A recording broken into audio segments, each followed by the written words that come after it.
Hey guys, welcome back to Vertical Momentum. I'm your host, Richard Kaufman, also known as the Comeback Coach. Guys, yes, I'm pumped up. I'm jacked up. I'm drinking my own coffee. I'm drinking energy drinks.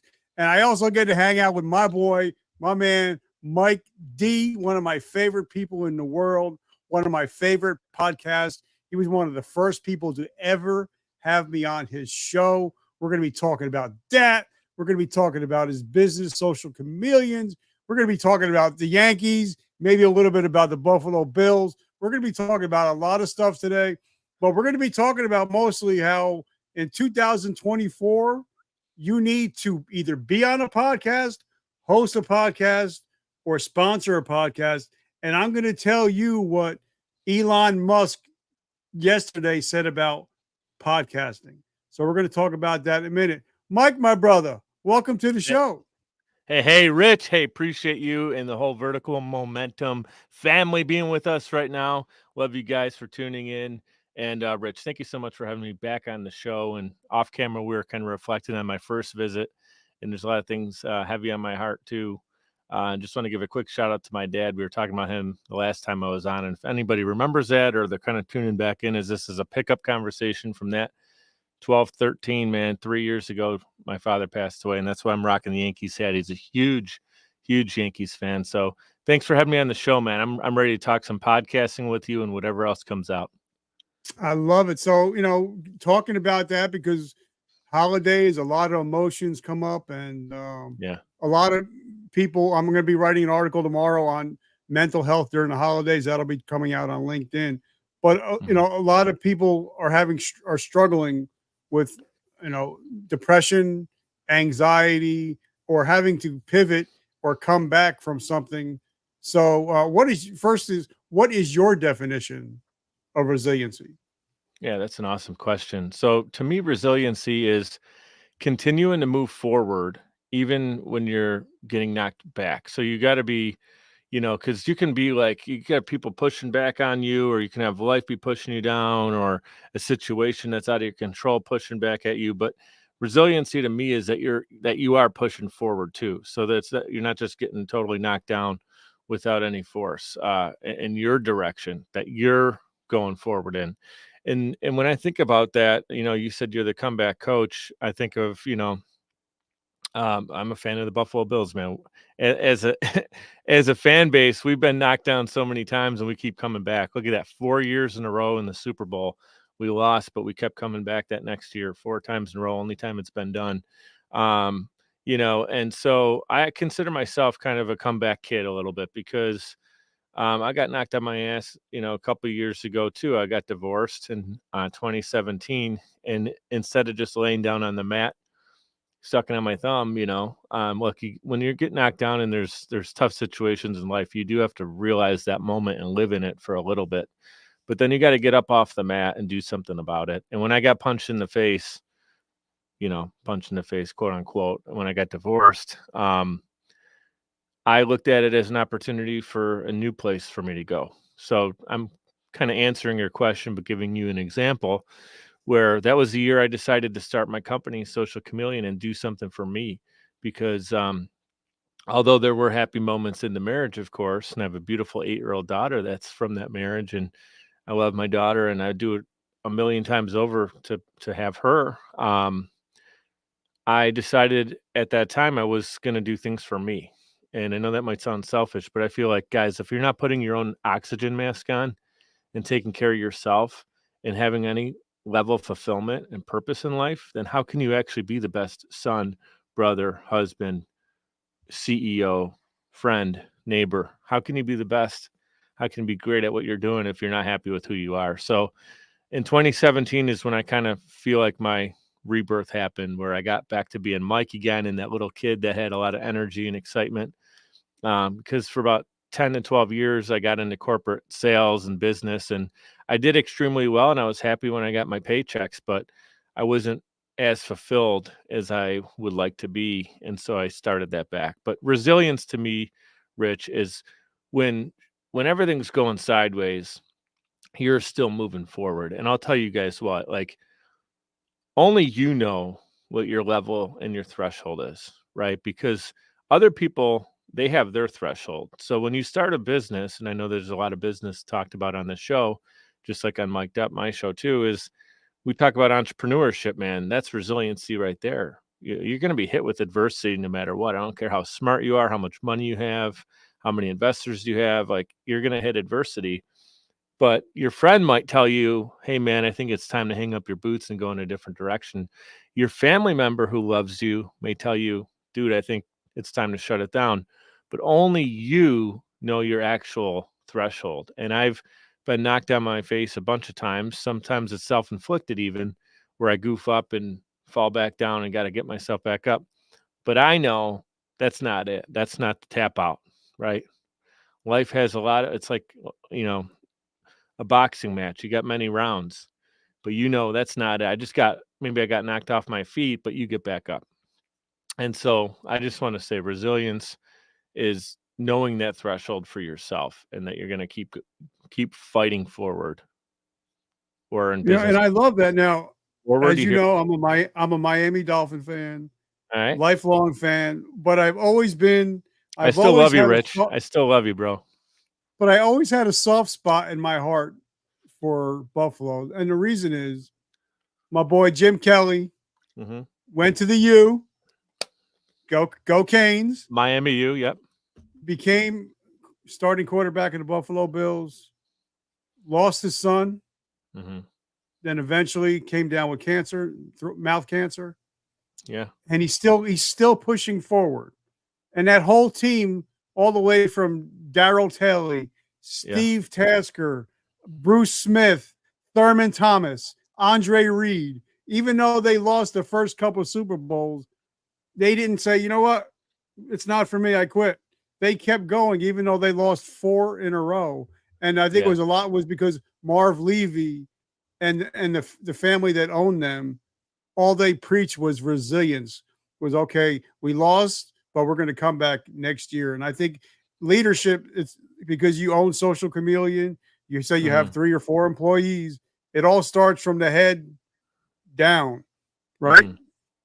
Yeah. So, and that's why I believe, even when Tom Brady, when he went to play quarterback for a new team, they go to the Super Bowl because it started from the head down. And when you teach resiliency from the top, it can't help but trickle down. So how is resilience helping you in your company, the Social Chameleon?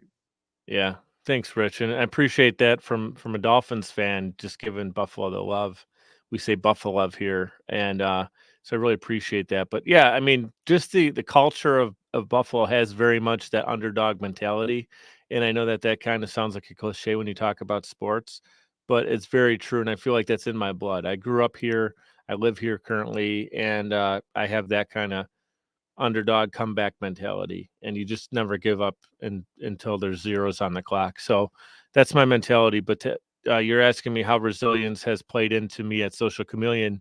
I would say simply that part of the name Chameleon, the reason I went with that as our company name, is because you shapeshift, right?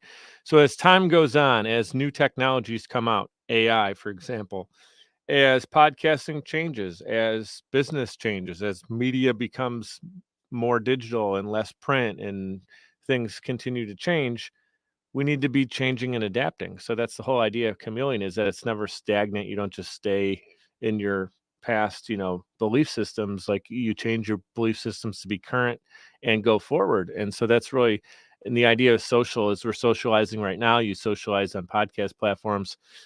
So the name works in that regard. I actually created the name before I even knew I'd be doing podcasting. It was more so going into an environment and being able to change the way that you deliver a message based on your client. Just like when I'm in sales, if I'm talking to a 72-year-old person or a 12-year-old person and I'm selling them the same product, I am able to communicate that in a way that's going to best sit with them, or best be delivered to them or felt by them, so they can make a purchasing decision. That's where the name came from. But to speak to resiliency for Social Chameleon, man, this company could have gone under so many different times, where, through even before the pandemic, where it's like, I had family coming to me in the early days, like, hey man, you were doing so well in business and corporate, and you had this manager. I had a management position at a Fortune 100 company, and I was doing pretty well at 31 years old, aside from the fact I was getting divorced. And I could have just been a single guy making a lot of money or decent money, I should say, and start a new life with someone else. But I just wanted to create this company, and no matter what, I was going to move forward. And there were times when it didn't work out. There was a moment when I had to, I lost my apartment because I wasn't able to pay the bills, and so I had to move in with family. I moved in with my sister for a little bit. She had a basement that was remodeled. That was basically like an apartment that wasn't really being fully utilized. So moved in there for a little while so I could keep moving, because I told her, like, I'll live out of my damn car if I have to. If I get to still do what I love, I'm going to do it. And it's going to be tough, but you work through it in that resiliency. Because again, I'm going back to that word, that threshold, man. I knew that I wasn't done. I might have had a dagger in me, but I wasn't dead, So that's, to me, the social chameleon mindset. My team knows that it's never going to be Mike that gives up. That's for sure. So they know that I'm committed to them. I was working with another organization where just kind of helping them out a few years back, and I'm not going to say who it is, just out of respect, but I got an email saying that they're wrapping the whole project. They're not going to do it anymore. Just goodbye, right? I was a top level person with that on that project, and there wasn't even a phone call or a meeting to say that we're scrapping it. So my guys don't have to worry about tomorrow. I wake up and I'm like, I'm just going to sell the company and go do something else. Like, not happening. Like, the resiliency factor for me is I'm going to see this thing through until we get into the highest level possible. And right now we're still growing. 2022, 2023, we continue to grow. We hit our 6-figure mark, which was kind of the first layer of my goal, financial revenue goal. And we're on our way to 7. So I could just tell you, the only way that I got to where I'm at today, Rich, and anyone tuning in right now, never freaking give up. People are going to tell you that they think it's a good idea that you do, but only you know that. If you feel that it's time to move on to something else and you truly believe that in your heart, then I'd say it's okay. But if you're not ready to, and you don't feel that that's the truth, then don't do it. Keep going. Well, Mike, that's something that I believe in. I mean, I believe that I'm a social chameleon. And the reason I say that is, we talked like 3 years ago Mm-hmm. when it was just an audio only podcast.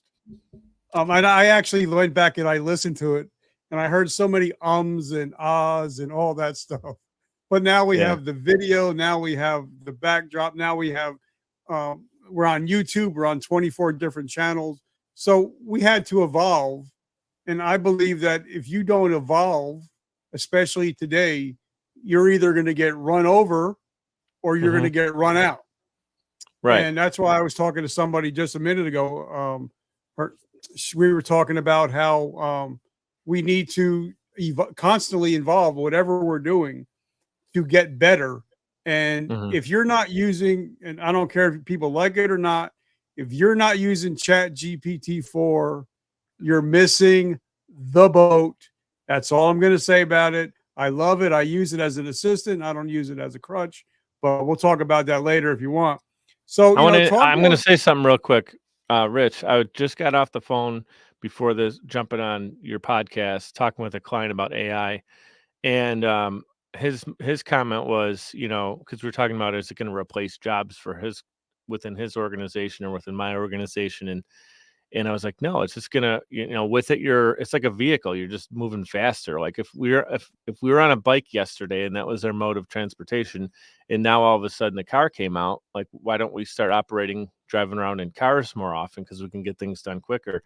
And that was a great analogy. But then he said, it's not that AI or ChatGPT and any form of AI is going to replace someone, but a company that's using it can replace someone else's job, if that makes sense. So if you're not using it at all, you will be replaced by somebody that is using it. Not AI by itself, but a human using it will replace that old job of just a human by itself. So that's my You know, and thought I on it. love that. And I just dropped an episode yesterday with one of my AI experts, my friend Chad Burmeister, and we were Mhm. talking about how everybody's worried about, well, am I going to lose jobs? Well, because of Chat GPT, we're probably going to lose about 6 million jobs, but we're going to gain about 6 million jobs. So it's pretty Mhm. much a wash. Right. But the thing is, with any kind of AI, like if I go to Mike's house and he gives me a hammer and a chisel, I'm not going to be able to make anything. But if Mhm. you put it in the right hands of somebody that knows how to use it the right way, he'll make magic. And if you have 10 people going on Chat GPT using the same inputs, you're going to get the same answers and you're not going to be any different than anybody else.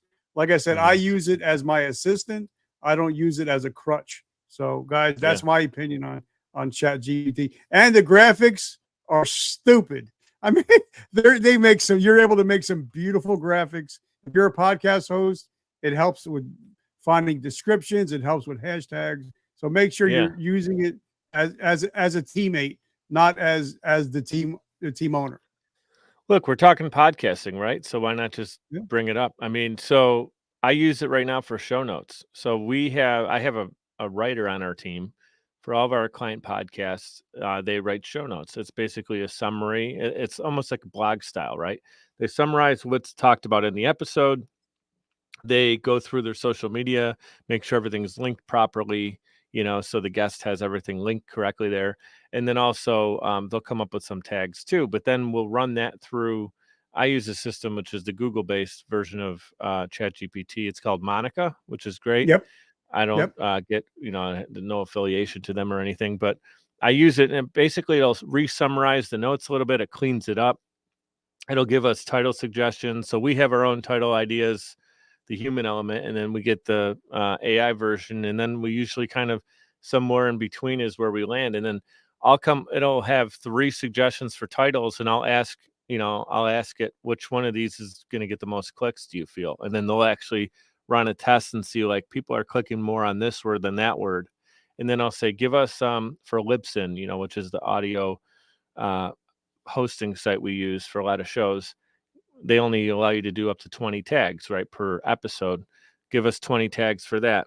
On YouTube, you can do up to 500 characters for your YouTube tags. So give us, YouTube tags, and it'll take the episode and break that all down. If I had someone do all of that for me, that's like 5 hours of work, right? But I can have Monica do it in like 20 minutes along with a person doing it. So we can get more done now. So it's not replacing that person's job on my team. They're just using it as a tool to do their job quicker and even Yeah. better because a human has to like, how are we going to know like what the highest hashtags are, the most click? I mean, you'll have to do a ton of research and time and stuff, but like a database is going to know that pretty quickly, where AI can just pull that from the internet, like in 15 seconds, it has a response, right? Well, the thing is, and I tell everybody, I think Chat GPT 4 is like $20 a month, 25, but whatever it is. But I see Yeah. a lot of people using, the regular Chat GPT. And what I Uh, like about the new version, like I said, I'm not making any money off. I don't care if you use Chat GPT, if you use Baird, whatever. But mhm. I like the way that if I put something into Chat GPT 4, it'll actually crawl the internet and hit on 10 or 15 different websites. So it's Right. it's current, where a lot of the old Chat GPT will only go up to like the year 2000. Yeah. So I Like think what? now, Yeah. It's spend the just 20 not, bucks. Guys, where can I you get know. an assistant for 20 bucks?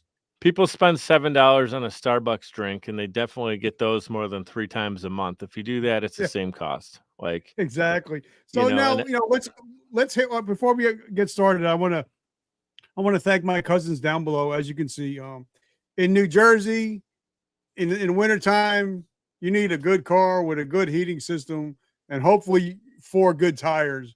They are the best um, auto and truck. They take care of all my vehicles. They're not cheap, guys. They're not cheap.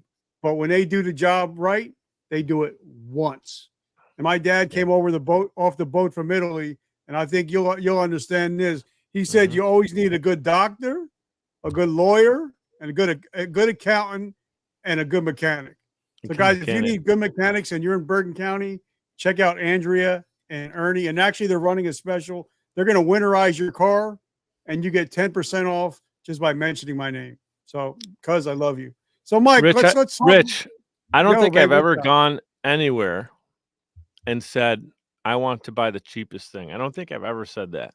You just made a point about it's not the cheapest. Like, does anyone really want the cheapest thing ever? Like the cheapest thing? I don't know, unless you're buying like a gum or something and one's 50 cents less and it's the same kind of gum. I mean, I never want to go somewhere and be, hey doc, give me the cheapest thing you got. I want, I'm going into surgery. I want it done the cheapest. Like obviously you're not going to say that then. So I definitely believe in value, like you said, and go to E&A's friendly service right there, right? So awesome plug for your cousin, but just letting people that are listening to this, just reminding them of that whole idea of cheap. Like I just don't understand why Well, people the say that reason in why, they say it in their commercial, like we're the cheapest. I'm like, that yeah, means that you're kind of you're playing yourself as not of value. That's what when I well, think of the reason cheap. why I bring it up that, and I love that point, is because I just launched my brand new course on Monday. It's Yeah. not cheap, guys, but you're going to get the value because I've personally spent $50,000 on courses by John Lee Dumas, Eric Allen, um, 5 or 6 different coaches. Those are people that I spend so I can sit and learn, and I'm going to teach you. So if I'm going to give you a course for $1,000, it's going to be worth 10 grand, but I've spent Right. 50 to learn it. So Exactly. you might buy a book for 37 bucks and you're not going to get any help. But when you work with me, you're going to get me, and that's 100% of the time. That's why I mentioned, a lot of people, they want cheap. Yeah. Like you can buy Gary V's book, for like 20 bucks. But if you Right. want to go sit in front of Gary V, you're going to spend 100 Yeah. grand. Right. You know what I mean? Yeah. That's exactly it. Like to me, cheap is just means poor quality, and you're not saying it's poor quality. You're giving them a great deal, So Well, love that. one thing that I love is that, and I'm learning from so many great people like Dan Kennedy and Russell Brunson, that if you're competing on price, it's only a race to the bottom, That's it. Yeah. right? At some point, you'll So, lose. Even if you win the business today, you'll lose it again when you either are doing more for them and the price is going to go up, and price is the driving force of them making a decision. Then they're going to go to the next lowest competitor, and that's just a game you don't want to be playing.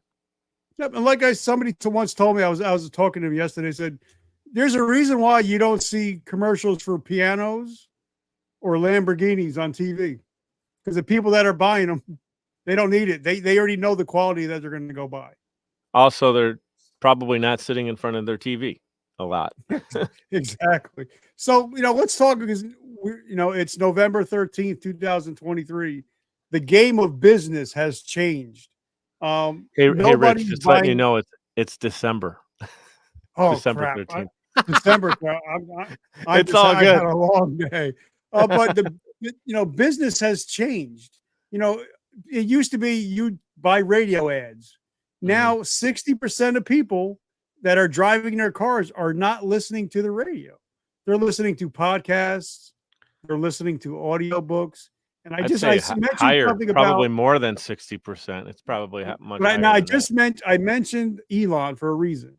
Mhm. He put out a press release yesterday or Monday, I think Monday, that every Tesla that comes out in 2024 is going to be preloaded with iTunes podcasts. Think about that for a second. He's not a dumb man. There's a reason why he's doing that. So talk Yeah. about podcasting and the future. Well, here's the thing with podcasting. Even before I was a podcast producer and before I launched my show Mic'd Up in 2019, I was a consumer first. So I fell in love with the platform and the concept of podcasting probably around 2015, 2016. I was selling insurance, actually going door to door, auto, home, and life insurance, and I wasn't door to door knocking on doors. I was going like, kitchen table to consult a family about their insurance. And so I spent a lot of time in the car driving. And so I looked at podcasting as a university on wheels. You mentioned Elon, love him, hate him, politics aside.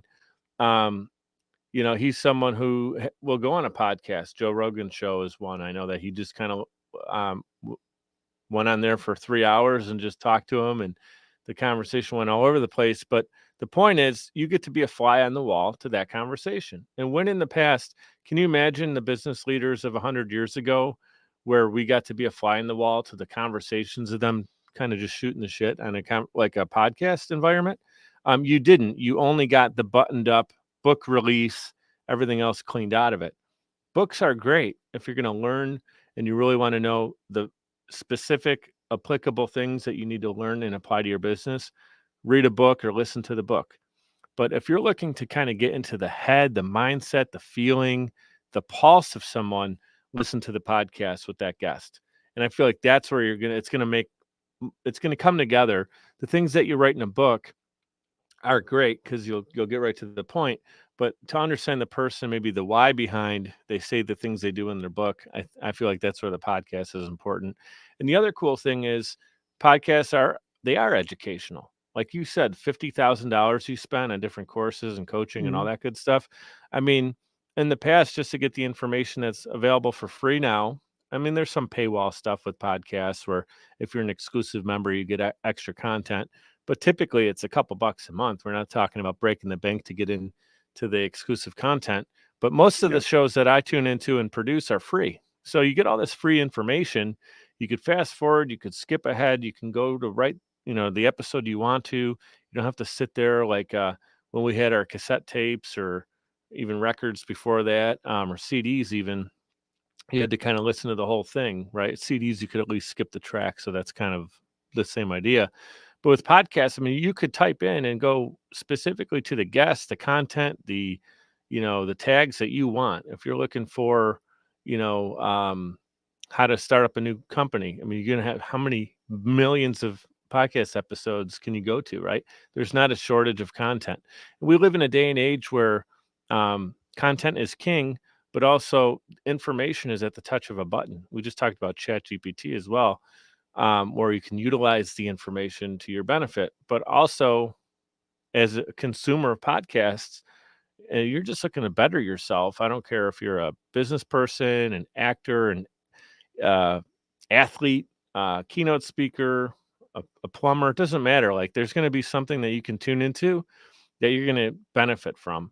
And the other side of it is there's the entertainment. So if you're driving around, it's time for a laugh. Last week, I was having a bad day.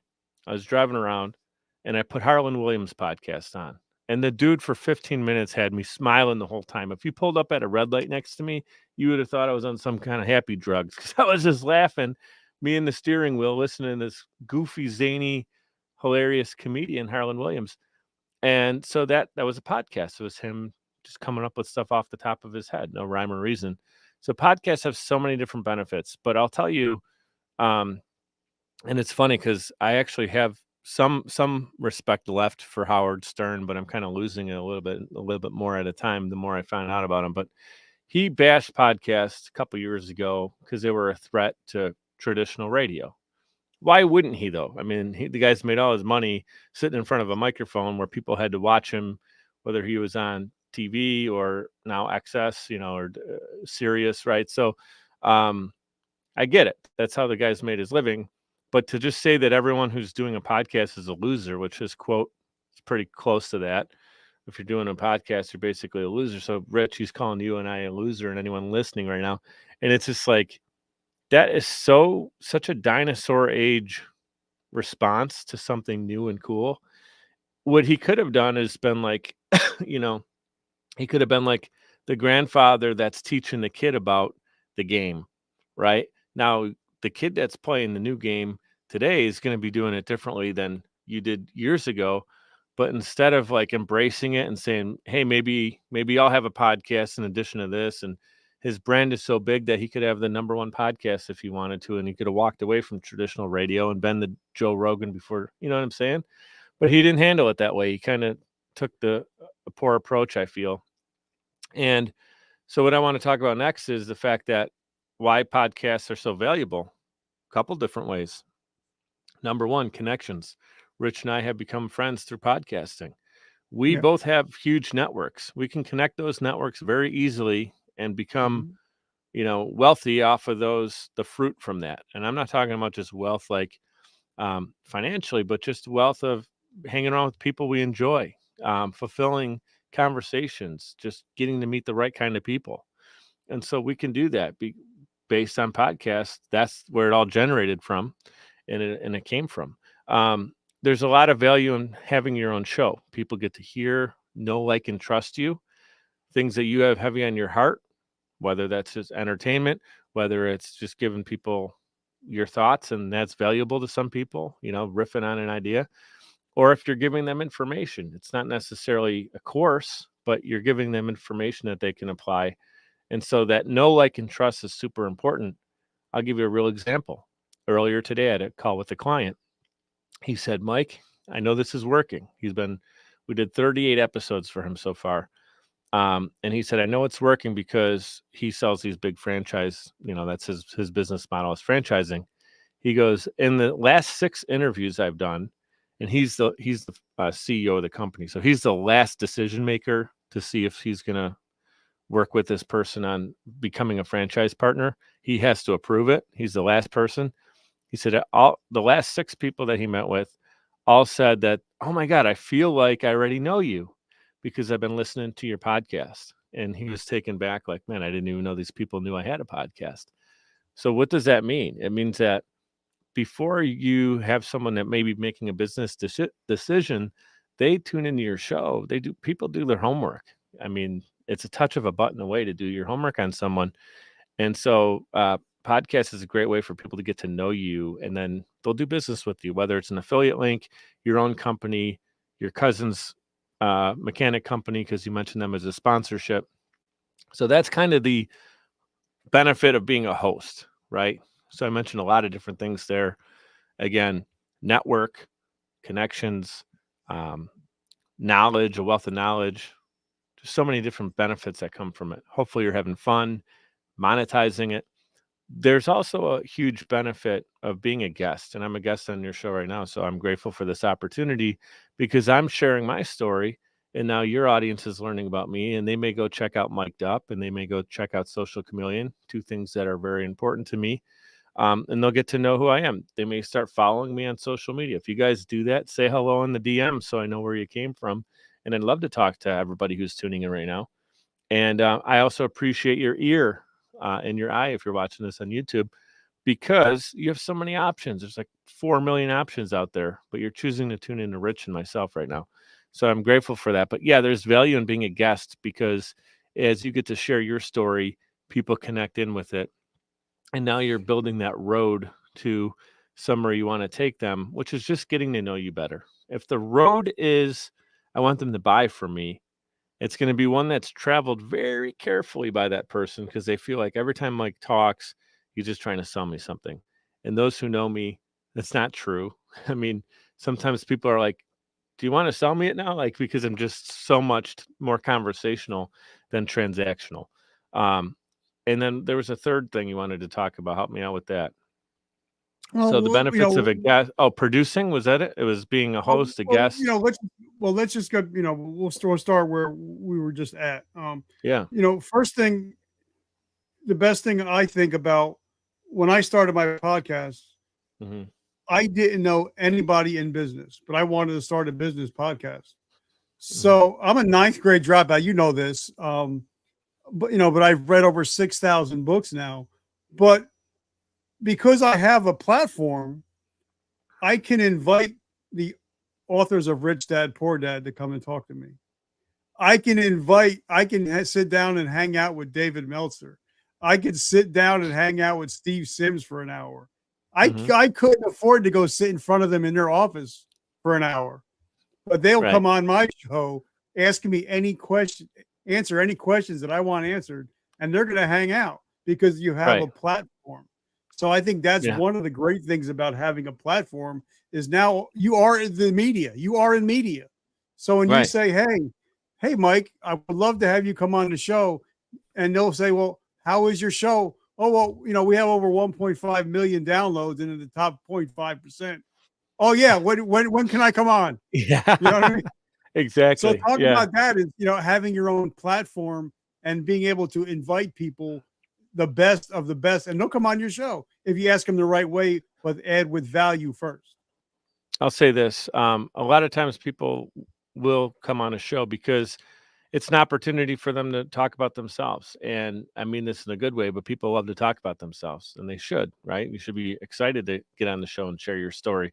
So a lot of those guys and gals that have huge followings too and would charge maybe 100 grand to step on a stage would be on your show for free. Some people actually mention like, oh, you have to pay for it or whatever. But most of the real OGs, I'll call them, that know the value of podcasting, they'll still do it for free because they know that they're coming on there and they're going to just continue to grow their audience. So they'll get benefit from it if they're thinking about it from a business standpoint. But also, I do know that a lot of the greats want to truly help people, like the Robert Kiyosaki's out there. You mentioned Rich Dad Poor Dad. Like Yep. he's going to get more life out of knowing, more excitement out of knowing that somebody applied what he taught on a podcast and is doing better in life than if they spent $500 to do something, or whatever. He's going to be more excited. I would guarantee it. If people are actually applying the things that he's teaching, and if podcasting is one of the ways that you learned it, then there you go. So yeah, it's an absolute amazing way as the host of a show to get these A-listers in your network, and many of them have become my friends. And I know you can speak to this too, Rich. Is like they'll come on your show and you don't just hopefully talk to them for an hour and they disappear. Like you actually become friends to get Christmas cards from them, you send them Christmas gifts or whatever because you're a true friend. And opportunities will come. I've had speaking opportunities at different events because of podcasting. I've gotten client referrals because I've been guests on other podcasts, or people have been on my show and they get to know, like, and trust me. And then all of a sudden, when it's time for them to launch a show, they come to me and have me produce it because I've done it. They know that it's going to be done with a high quality and a high level of care. And then I'm the executive producer. They're the host. And then my team, we do all the post production elements of it and the social media content and make it, as you said, you're your own media now, right? So I want people to be thinking about this as like everybody here is your own brand. Richard, you're a brand. I'm a brand. You step outside, whether it's outside of your house or outside of your comfort zone, and you're on social media doing a video from within your own house, it doesn't matter. The second that you're out there and somebody sees you, you're now a brand. How you carry yourself, how authentic you are, the things you say and do, your actions, it's all brand. And look, I've goofed up a bunch in the past, and you kind of have these things that can negatively be put on your brand, but it's all the good stuff you're doing too. It's a collective who you are as a human being is really your brand. And that's why people want to hang out with you because they're deciding, do I like this person? Just like a brand. Do I want to buy the Apple computer or the Dell computer? Which one, which brand? You don't ask yourself maybe black and white, which brand do I like better? But one brand may have you feel a different way and you'll go that way. Or what's your experience with that brand? Do they make you happy or do they make you want to throw that that device, and I use Apple products because they always last for me. They do everything I need them to do. Um, they've worked well, and I've had good experiences. So I'm just going to use that as an example. Tesla, you mentioned that they're going to have the podcast apps in it. I think that's great. I also feel like I don't quite understand it because I know a lot of newer cars, you can just, when you plug your phone into it, Apple CarPlay allows you to have all those apps anyway. So maybe they're just doing it one step further where it's like built in already. But the point is, when you use a product or service or a brand, or you hire a person, your cousin's, the mechanic, that's a brand. And it's important because it's consistently being built up, and it can also be taken away from you in a split second. So it's something that you And don't want to take for granted. that's something I just told. I interviewed a young lady about an hour ago, and we were talking about exactly what we're talking about. She worked for Apple and she worked for BlackBerry. There you go. And so she said, if you're not, being a social chameleon, you can Mhm. either be Apple or Mhm. you could be BlackBerry. Which Yeah. one do you want to be? If you're not innovating, you're going to be BlackBerry. You're not going to be Netflix, Blockbuster. exactly. All right, so now let's talk about if I'm on your show, like I was on your show, wow, many You moons know, ago. you actually never were on my show. I want to be correct about that. I thought I was on your show before. I don't believe so, but I'd love to have you on. So I love. you had me on your show. I was on Oh, your that's show. right. Yep. Yeah. So, but now if you're on my show, Mhm. and because a lot of people will say, well, why should I? If I'm a business owner, well, why should I be on a podcast? I have people that have been on my show as a guest Yeah. 5 years ago. They're still making money from YouTube and Pinterest because it's episodes are still coming up and they're still making money because Yeah. anytime you put anything on YouTube and Pinterest, it lives forever. And a Yeah. lot of people don't realize that it's there in perpetuity. Where a lot of times, if you put something on Facebook, it's there and gone. But on YouTube and like places like Pinterest, it lives and it grows over time. So you may do one episode, but 5 years later, you're still making $10,000 because of an episode you did 5 years ago. So And talk realize about that that a little bit. Google and YouTube are within the same company umbrella. So, I mean, and YouTube is a huge search engine. Like people are going to find information and content there. But yeah, if you search Mike DiCioccio, right, you're going to see me on my YouTube content pops up right away because it's highly connected, right? And so the SEO is strong behind it too. And my name is in all the episodes. My name is tagged in every episode. So obviously that's going to be a great way to find me. But yeah, if a business owner right now is asking themselves, why would I want to be interviewed on a show? What benefit is that going to have? They're missing the whole idea and the concept that it's not so much the interview or what you say in the interview. It's more so the fact that you're getting your brand again, personal brand, out there to more people, and they get to understand you. And I'm going to say it again for like the eighth time: they get to know, like, and trust you. And if you're out there pitching your company and you don't say anything about why you serve that particular audience, or, and you're just kind of black and white about it, you're probably not going to get much business off of that. But those people from 5 years ago, they must have really had a great heart to heart conversation with you and really explained why they do what they do and like the energy behind it. And then, yeah, I want to go check that person out and check their business out. And I would love to do business with that person because they're real.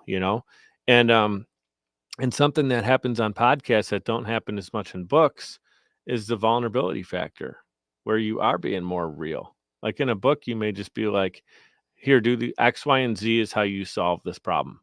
Here it is. Here's the equation. Do this for your business. You're going to be better off. Where the podcast version of that is XYZ, here's the equation. But man, let me tell you how I learned that is I fell on my face 3 times. I got divorced. I was living in my sister's basement for a minute, and here I am still fighting. And like, damn, I appreciate that a little bit more because I know that you're real and you've lived it, opposed to someone who's just saying it and it's just hot air. So Well, that's why, and three things I want, just quick, I want to mention the point that you're talking about. yeah. Like when I had John Lee Dumas come on the show, he's got a Hmm. great podcast, Entrepreneurs on Fire. Everybody asks him the same question. But what I asked him, I said, so you were in the army and you lost a tank crew in Iraq. What was that like knowing that you were suicidal and going through depression? And that hit home. And then I had Sharon Lecter on from Rich Dad Poor Dad. We talked about business, but then we also talked about her losing her Marine son to suicide. And then when I had Simon Majumdar on, we had the Iron Chef on, and he was talking about how he almost walked off the edge of a building dealing with depression. But even though Hmm. they had all these successes, they still deal with the same stuff that we all deal with. And I think that's what makes the show a little bit different because we kind of get real and talk about stuff that most people don't talk about, kind of like your dad passing away and that Right. day that you went to Yankee Stadium for the first time by yourself. But Yeah. I think Well, that's what makes this show different, right? that's not just this show, but yeah, that's the beauty of podcasting is that you can really be real and in the moment. And I encourage people to be more authentic. It's going to maybe hurt a little bit more, but also there's more value to it too. And it's something I need to remember and learn too. Sometimes you're always trying to put out that perfect piece of content. You got to have, you got to look just the right way or whatever. A lot of times the ones that perform the best are just more authentic. You're not spending all the money on post production. Now, don't mistake what I'm saying. I'm saying you should have quality with your podcast. You should have the right producer on the show. You should be cleaning it up and doing whatever you can. But also, there's a value and benefit of like I know, Rich, you don't really edit your show. I think that's cool though. You're keeping it totally out there. Like there's nothing being removed. Some shows we produce, we clean it up like every and ahs out of there. Yeah. Even my show, I leave a lot of the and ahs in now, and it's more so cleaning it up just from a does it look and sound good perspective. But Yeah. obviously, you're using a great microphone. I'm mic'd up right now, and no pun intended. But I have so we're sounding good up front, which is important. But not to get too much in the weeds with production, I'm just letting everybody know that authentic let me say it right first. Authenticity is so important to your audience because in 2023 and soon to be 2024, the sniff test, man, is bigger and better than ever before. Because if you're full of shit, man, nowadays people find you out. I'm going to use an example. One of my favorite rock bands of all time, and this still hurts me very much. Led Zeppelin, one of the greatest bands of all time. I love them for their musicianship. John Bonham is a legend, one of my favorite musicians of all time. Are you a fan of Led Zeppelin? Yep. Yeah. And I love their acoustic electric stuff. I love that stuff. Yeah. So here's the deal with Led Zepp. A lot of their songs, lyrics and things were pulled from a lot of older music. Some really bluesy root stuff where Yeah. Robert Plant would take from that and everything. Now that's cool if you're influenced by it or you're going to borrow from. I mean, look, I'm a musician, I'm a drummer myself, and I borrow grooves and feels and all kinds of stuff from previous music and I turn it into my own. You're an artist is inspired by an actor may do things because they grew up watching Pacino or Marlon, Brando or whatever. Like, you have different people who inspire you. And in business, you'll be inspired by different people in business who come before you. But something Led Zeppelin did is they took a lot of things directly from. Now, they're still the musicians that are playing it. They're talented. They're amazing. They're an awesome live band. But what happened is I think it was their producer or their band manager. I forget his name. What is his name? Do you remember? No. No, I can't think of it right now. But he basically back then, because there was no internet, just said, don't put it in the show. Don't put it in the notes on the album. Like the album notes don't have to say that you got this riff or this idea from a song that was 50 years old, right? That like nobody, because a lot of it wasn't popular music. They were taking stuff from like these real abstract musicians and turning it into rock and roll songs. So that their band manager just said, don't put it on there. We don't have to. No one's going to know. Well, now the internet exists. So all those abstract songs are available on YouTube. When someone listens to a riff, they're like, holy shit, that's Stairway to Heaven, or, oh my God, like he's singing this song. I've heard that. Where did I hear? That's directly from Led Zeppelin. So it's all come out now. So my point is, if you do that in business, if I take a quote and there's someone pretty popular who's done this and he's been called out on it, if your Instagram quote every day is stolen from someone else, word for word, and you just slap your Bro, name on them. why are you calling out Jay Shetty like that, bro? Why Jay you Shetty, do that's that? exactly the guy. Jay Shetty. Sorry, Jay, never met you or interviewed you, but maybe we'll meet someday soon and I can have you on my show or vice versa. But yeah, Jay made a mistake in the past. I'm sure he's owned up to it. I hope he's come out and talked about it, where he'd take like, someone's famous quote and just throw his name on it. And it's kind of like Michael Scott from The Office. I think he quoted Wayne Gretzky. You miss 100% of the shots you don't take, and then it said dash Wayne Gretzky dash Michael Scott. Like he quoted him, and he wanted credit for it.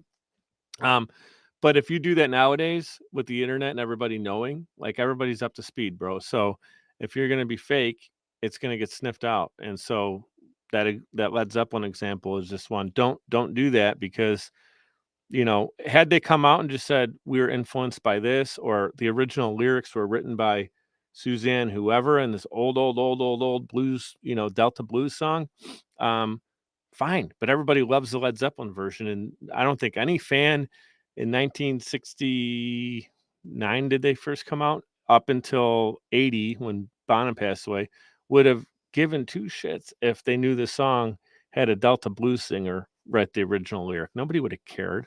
Zeppelin was the band that made it happen. So that's my 2 cents on But I also authenticity. think in podcasting, there's only one Gary Vaynerchuk. Right. I can't curse like Gary. I can't do the 5-hour interviews that Joe does. Or I mean, I'm grateful that I just got a thing came out yesterday that DiCioccio was in number 11 in the best veteran podcast, and we were number 10. So I was so grateful that we got on. That's crazy. On the same list as somebody like that. But you don't want to be. You don't want to be Joe Rogan, and you don't want to be Gary Vaynerchuk, because you're Richard, bro. And so like, you are you, and I'm me. And now I sound like I'm doing a Beatles lyric, but you get the point, man. You got to be authentic to you. But now, for the last couple minutes, let's talk. There's a lot of money in podcasting. Like I know, I just, me and my business manager, we were talking on Monday. There's a gentleman out there named Jordan Harbinger, and me and him were always one rank away from each other at all times. And when I looked at who his sponsors were McDonald's, Burger King, Hyundai, Honda, Kia. So there's a lot of money to be made out there in podcasting. I mean, Joe Rogan has the number one podcast in the world. He's making over $100 million a year from podcasting. I know that JLD is making over $250,000 a month from podcasting. There's a lot of money to be made in podcasting if you do it the right way and play the long game. So talk about that. Well, the long game part of it, I'll answer it backwards. The long game part of it is staying consistent and continuing to be yourself, put out great content. People are likely not going to listen to every single episode you have, even your favorite fans. I mean, life happens and people aren't going to be tuned in to everything. But the fact is, if you don't go away, you're still there. You're still an option. You're consistently showing up. In the beginning, a lot of people might check out your show and they're like, I just want to see what Rich is doing and what Mike's doing and what the next person's doing. But then when you don't go away, 5 years into it, people are like, holy crap, he really loves this, or he's really passionate about it. Now, when you have a guest on or a topic that they're coming around to like, I'm interested in this, they'll listen to you because they've seen you. They've seen that you're consistent. And that brand I was talking about earlier, part of that is your consistency and the fact that you're serious about it. I'm proud to say in November, I'm celebrating, this past November, 4 years of podcasting myself, and over 200 episodes. So, I was consistent doing episodes for a long time, just every single Monday, putting it out. And then eventually someone's going to see that. And when it's time for them to tune into the show, they know that you it's not your first rodeo, right?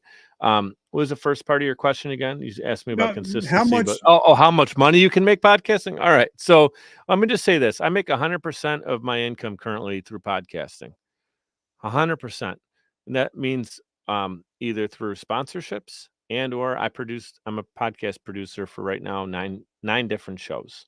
So like Vertical Momentum, that's an example. Like that's one show. Mic'd Up is another show, and all these other shows. So when I say producer, a lot of times people think, what does that mean? Well, they hire me to get it all done, right? And I have my own team. So so I have 9 different shows right now, and that's going to grow. My goal is to get to like the 50 mark and see where we're at. And eventually I'll have, the team will grow a lot larger than that. Right. But making money podcasting, I mean, when you're having a blast doing it and you're getting a lot of downloads and your YouTube videos are getting listens or views, I should say, um, you're going to have the opportunity to monetize it, right? So the people who are like, well, we're not getting that much right now. All right, well, figure out, what's the reason? Because people are listening to podcasts like crazy. So if they're not listening to yours all that much, maybe there's something you need to change. You got to be really like able to look inward and say, maybe what we're doing is not working. The other part of it is you have to grow by consistency, like I said. Not everybody is going to blow up in the first 5 episodes. Excuse me. Think of it like this. I don't know if he has a show or not. I'm just going to pick someone. Matthew McConaughey. Everybody knows who he is right now. If he puts a show out tomorrow, it's going to get top 1% like automatically because everybody already knows him. He's this huge celebrity actor. If Matthew, McCauley down the street with 100 Instagram followers, I'm just picking another similar name, he's going to have a harder time getting to that top 1% because he doesn't have a big base yet. And that doesn't mean that his show's not great. The guy that nobody knows is going to have to do a lot more work, continue to be consistent. And then you can monetize it through affiliates and through sponsors and all this other stuff. But if you're really putting out great content and people love it and they continue to tune in, and you and I, our biggest thing is we've just stayed so consistent over the long haul, and we love what we do and we're passionate about letting the guests shine, and you do a great job of that.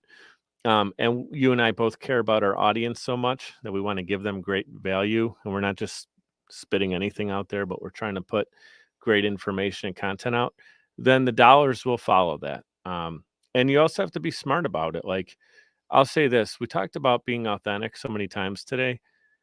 Same thing with sponsorships. If you just start spewing about a sponsor because they're going to give you some money, you mentioned McDonald's. I wouldn't have McDonald's on my show. I don't even care how much they could pay me because I don't believe in their product, and people know that. Like, Mike, you don't like eat there, so why would you take money for it? Doesn't add up to your Yeah, character. I get it. Yeah. So what I would have is like a more healthy solution or something, or something I believe in that I actually eat and put into my system and my family and my daughter's system happily. Boom. That's something I use on an everyday basis. I'll plug that on my show. Now I'm saying it and I'm being genuine, and that company's going to give me money because they know, hey, Mike's actually like proudly backing this, and that's all part of your brand too. So there's so many options out there to make money monetizing your show. If someone's listening and they're discouraged, look at the two of us right here, Richard and I. Our biggest thing we've done, other than we're super handsome and smart, but aside from those two things, we're freaking warriors. We just keep going, and we love what we do. And if you don't love it, then you shouldn't be doing it in the first place. But and then the other thing we do is we really build our networks. And when you have a great network, these things will fall into place. Sponsors will either come to you, or you can have an easy, open conversation, knock, knock, knock, in an inbox, physical knock, knock, knock, or a phone call, and say, hey, I think we'd be a great fit. This is what I talk about on my show. In Richard's case, we get over 1 million downloads on the show. So, our viewership is top notch and we got a huge audience. This is who our audience is. This is who your audience for the product is. It's the same group of people. Let's talk turkey. And then all of a sudden you're making, some money on the show. And then you add all that up and you got people making hundreds of thousands of dollars a month through their podcast. And I'll just So say then, this, like okay. in the past, this is what I love most about this. If there's one takeaway I want people to get excited about from today, is that I grew up and I'm an 80s kid. So I'm young, but I'm old enough to know the days of not having social media and phone in our hand and all that. Back then, we had like 4 options. You had NBC, CBS, ABC, maybe the local Yeah. player that's smaller, and maybe ESPN. You had like 5 where you get your news sources from. And whatever those voices wanted to tell you is what you heard. And it could be right wing, left wing, it could be positive, negative, it could be bullshit, it could be accurate. You're getting your information from them because that's your only option. Look at the options of information you have. Now, what that means is you have to do a little bit more of your homework. Is when someone tells you something Is it legit or not? So you got to back it up. But you got that at your fingertips. You got that with ChatGPT. You can check on something. You can Snopes it. You can Google it. My point is, you're not limited to a few voices that want to manipulate you in any which way. You can go and get the information you want, the information you need, and whatever it is for you to thrive in life, it's there for the taking. So there's literally 0.00 excuses for you to not get what you want out of life, because it's all right there in front of you. And podcasting is a big way I feel to learn, get excited, get inspired. And that's what I'm here to do for myself. And that's actually my life's mission and my company's mission, is to inspire people to be brave and bold in pursuit of their dreams. I love it. But a lot of people, and then a lot of people, everybody wants to start a YouTube channel, but there's hundreds of millions of YouTube channels. But I tell people, you want to start a podcast because there's only about 400,000 active podcasts. Right. So why not jump into the water where there's more fish than trying to jump into another ocean where it's filled with other fish? That's why I think podcasting is for me, it's a lot better than YouTube right now, because there's so many YouTube channels. But Want to know my thought on it? Want What's to know that? my thought on that? Jump into Of course. both ponds. There you Do go. both. Yep, Do I got both. it. Yep. You don't have to do one or the other. So now talk about what you got going on with Social Chameleon, how we can find you, how we can support your mission, and what you got going on. What does Big Mike got going on? Yeah.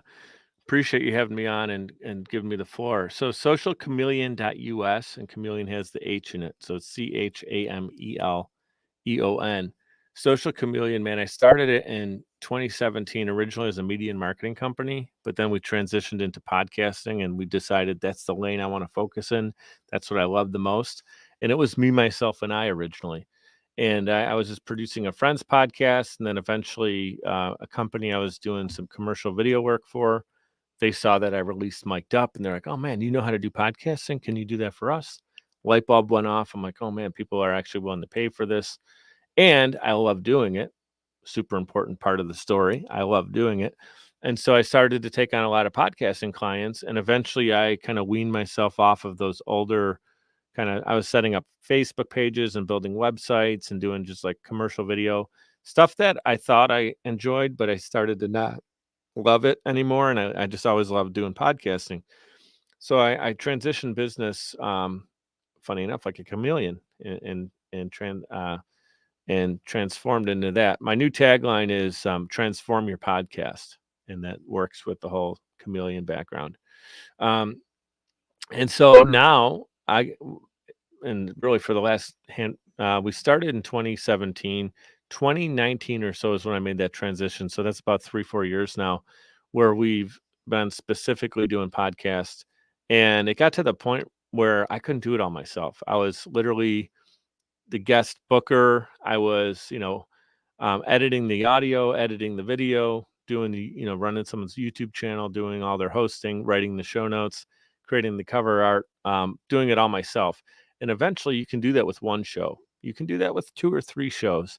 Once I got into that 4th, 5th, 6th, 7th, 8th, 9th, 10th client, it started to get into the point where, man, this is really becoming more of a business, not a side hustle. And I hired a couple editors on the team. And then eventually I got a PR specialist on the team. And the whole idea is to build a team to strengthen the things I already do well, but to continue to do them at that same level. So whether it's Mike editing your show or Randall or Todd editing your show, it's always edited to the same love and care and technicality. And then it's also important for me to continue to bring people on the team that maybe do things better than I do. Like there's areas that I'm not always organized in a certain way. There's things I'm great at. There's things I'm weak at. And so build your team around those levels of weakness so then you can strengthen up. And so what's exciting that I'm doing now is in 2024, I'm going to be releasing some courses. And the reason for that is I have a lot of people asking me, like, how do I do it? And I'll just jump on a call and help someone out and brainstorm their podcast. But I've been getting people who hire me as a coach. I do it yourself one-on-one coaching, 3 sessions with me one-on-one. But as my time continues to be more and more valuable and I don't have as much time to give away, I realize that, for me to actually do something with that on a larger scale, I need to create courses. I cannot jump on one-on-one calls on Zoom with a million people unless we're doing multiple people on at the same time, right? So Mhm. the courses allow people to go through that same information that you'd hire me to be one-on-one on Zoom. You're still getting me, it's recorded, and then you can go through the whole thing. And then you have access to me to email like, hey man, course 6, I have this question. What did you do in this scenario? I'm running into the wall here. How do I get around this? And then you still get me, but it's a different mode of communication. So keep an eye out on that. It hasn't released yet. We're in kind of the early production of mapping out the courses. I already have the framework done. My team's all working on that with me. But I'm excited about that in 2024 because my goal isn't to just help a handful of people, man. I really want to get to the masses and what really fuels me up. Yeah, finances are what pay the bills, but when people are sitting there thinking about the difference you make, it's very little like that guy made more money than that guy. They're going to be sharing what impact that you made. And my impact that I'm looking to make on the world is just, like I said, inspire people to be brave and bold in pursuit of their dreams. So when I'm doing it for myself, you're learning from my actions and then going and do that. And I always say, be great and be grateful. Gratitude's super important to me. And I feel like when you're in a state of gratitude, you cannot be in a state of depression at the same time. And so it's important to be grateful for the things that have come before and that you're taking from today. The other part of it is the greatness factor. And I feel like if you can do something to a high level, don't shortchange yourself, because when you do that, you're shortchanging everybody else. And I think a lot of times people right now are just focusing on getting by and not being great. So I want to encourage everybody, like, whatever it is that you do great, that should be your thing that you're spending a lot of time and energy on. And if a podcast is a way that you can amplify that, which I believe it is, then boom, then there you go and do it. But that's what I'm excited about in 2024 is growing Social Chameleon, more clients that we're going to be creating content for. It's a lot of inspirational content. We do focus on kind of entrepreneurs, got a little bit of faith-based stuff going on, which is really exciting in the courses. And then Mic'd Up, my podcast, is continuing on into 2024. I don't anticipate stopping that anytime soon. Probably have my show until the day I pass away. And I hope that's another 80 years from now, at least. So I love it. So, guys, make sure you check out his podcast, the Mic'd Up Podcast. I love it. I catch every episode. I'm still learning, even thank though you. I got over 1,100 episodes. I still learn every day. I soak up as much knowledge as I can because I want to be the best at what I do. So, brother, I just want to say thank you. I'm so humbled that our friendship has lasted all these years, and I'm just grateful for you, my friend. Grateful for you. Yeah. And what I love about you, to hit on that authentic piece, man, that's you. Whenever you post on social, I appreciate the fact that you're not worried about, having the best lighting or like you'll be on your daily walk and just so you know, I'm following you, man. I know what you're doing. Mhm. And so I see you just share something from your heart, and it could be something that you learn from the multiple walks of your life and some of the hard things that you've gone on. And that's what I love about you is, like, if you felt the pain in something, you want to turn around and help someone else so they don't have to have that same level of pain that you do. So I appreciate you and your content. You're doing something right. 1 million downloads is nothing to scoff at. That's huge. And we're just getting started, and You're just getting started. I guests. know. It's all because of guests like you and for our audience, and I love you, audience, and the guys that are watching my show. As you know, I wear the same T-shirt every day. It says "Today I Decide," which means I'm a big Joel Osteen guy. And people that listen to my show, they're no longer victims; now they are victors. So, Mm. guys, thank you for always showing up. I'm going to offer you guys, if you guys are watching, my course just dropped. No, I'm not going to give you any discounts on it, but I am going to offer you, if you sign up for our course, I got one slot left. When we get done with setting up your podcast, I'm actually going to pay for Facebook and TikTok ads to promote your podcast. And I'm also going to invite you to our mastermind for a whole year for free. So if you sign up for our course, just let me know if you're interested in that, and we'll teach you how to get your podcast. I call it the 3 Ps. Your podcast is going to be purposeful, powerful, and profitable. So, guys, if you're interested in starting a podcast, just let me know. And then when Mike's podcast course drops, we're going to be dropping that in our show notes, and we're going to be dropping it on Facebook so you can become part of his course also. Yeah, I love it, man. And I'll say, I mean, there's something we just talked about, the value of partnerships and our community and network. Like, let's do something together. Maybe we can do like a live webinar together where you hit on the 3 Ps and maybe I add a fourth P in the production side of it, and we I can love talk it. about that I'm too. There you go. actually looking to do something like that coming up in the spring. I want to have you come on. I want to have a couple of my friends that are LinkedIn influencers come on and Mhm. talk about LinkedIn and Facebook, and actually have somebody that works in the inner sanctum of Facebook to actually come on the show and tell people how the algorithm actually works, not what you Mhm. think how it works. So I would love for us to get together and do a podcast symposium. I'm there. You tell me when and where, and I'll be there. All right, Big Mike, have a great week. I love you. And guys, remember, vertical momentum, the only way to go is up. And I love you. Mike, have a great week, brother. I'm gonna sneak one of these in there. Go Bills. All right, we got to go, guys. All right, I love you, brother. Be good. Love you, man. Merry Christmas.